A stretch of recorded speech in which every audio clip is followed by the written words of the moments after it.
Donc faut-il ou est-il souhaitable de proposer du coaching pour booster sa vente de formation? Alors faut-il? Non, il n'y a pas d'obligation. Est-il souhaitable? Alors j'allais dire non, c'est pas souhaitable, sauf si vous vous formez pour être coach. Parce que pour moi, coach, c'est un vrai métier. On ne s'improvise pas coach. Alors vous pouvez maîtriser votre sujet, votre thématique, mais après, faire du coaching, c'est une autre démarche. C'est comme si on prend un joueur de foot, le jour où il passe entraîneur, il se forme pour être entraîneur. C'est pas du tout le même métier. Ouais. Joueur et entraîneur sont deux approches différentes. Donc pour être coach, c'est pareil, quoi. Vous pouvez avoir un business de formation en ligne, mais si vous voulez développer du coaching après, il faudra vous former. Et pour ça, il y a des gens qui sont très bien, je vous laisse faire vos recherches, mais voilà, donc il n'y a pas d'obligation, et c'est pas pour ça que vous allez forcément mieux vendre vos formations, quoi, tout simplement. En sachant que ce qui peut au départ qui peut favoriser la vente de formation, c'est de proposer des entretiens. Voilà. Donc alors c'est vrai qu'il y en a beaucoup qui proposent ça, qui appellent ça coaching individuel. Moi j'appelle plutôt ça des entretiens, parce que coach, encore une fois, c'est un métier, quoi. On s'improvise pas comme ça, coach. Et donc après, voilà, proposer un entretien téléphonique pour faire le point avec la personne qui peut éventuellement être intéressée pour vous acheter une formation, mais qui veut vous avoir de vive voix ou en visio pour échanger avec vous, essayer de savoir si elle fait le bon choix en achetant vos formations. Ça vous permet de lever les objections à travers cet entretien, de répondre aux questions. Voilà, vous pouvez proposer ce genre de démarche, quoi. Mais ça va pas être du coaching. Mais en même temps, ça vous permet aussi, vous, de filtrer les bons clients, puisque si un client vous présente son projet qui est en décalage avec l'objectif de votre formation, vous allez pouvoir lui expliquer, quoi, lui dire voilà, moi l'objectif de ma formation c'est ça, ou votre objectif apparemment c'est une autre direction. Donc effectivement, si vous achetez ma formation, vous allez apprendre à faire des choses, à mettre en place un business en ligne, mais par rapport à votre objectif global, il faudra compléter vos compétences avec d'autres formations, quoi. Voilà, donc l'entretien, ça peut être une solution, mais après, c'est chronophage aussi. Moi, je l'ai fait. Ça prend du temps, on peut pas toujours être disponible.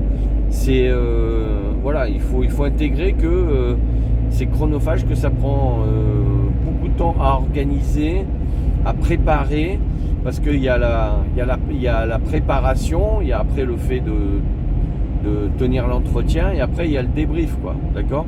Et après il peut y avoir des échanges d'emails avec la personne pour compléter, quoi. Donc il faut intégrer que ça implique une certaine organisation, quoi.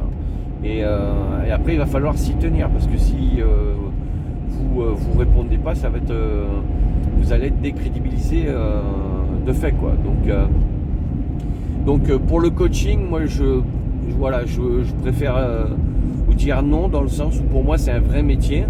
Et en revanche, après il y a des coachs qui font du coaching et qui ont des formations en ligne. À partir du moment où votre système justement est automatisé, c'est ça qui est excellent avec un business en ligne, à partir du moment où votre système de formation est automatisé, vous pouvez vous dégager du temps après pour faire du coaching, si c'est quelque chose qui vous intéresse, qui vous plaît et qui vous permet de compléter votre activité aussi, quoi. Pourquoi pas, quoi. Voilà, donc sur le principe, non, sous condition de se former, effectivement, voilà, et sous condition que votre système de formation soit déjà automatisé, parce que si c'est pas le cas, à mon avis, vous vous exposez à une désorganisation plus qu'autre chose, puisqu'au bout d'un moment, vous allez vous dire j'y arrive plus, quoi.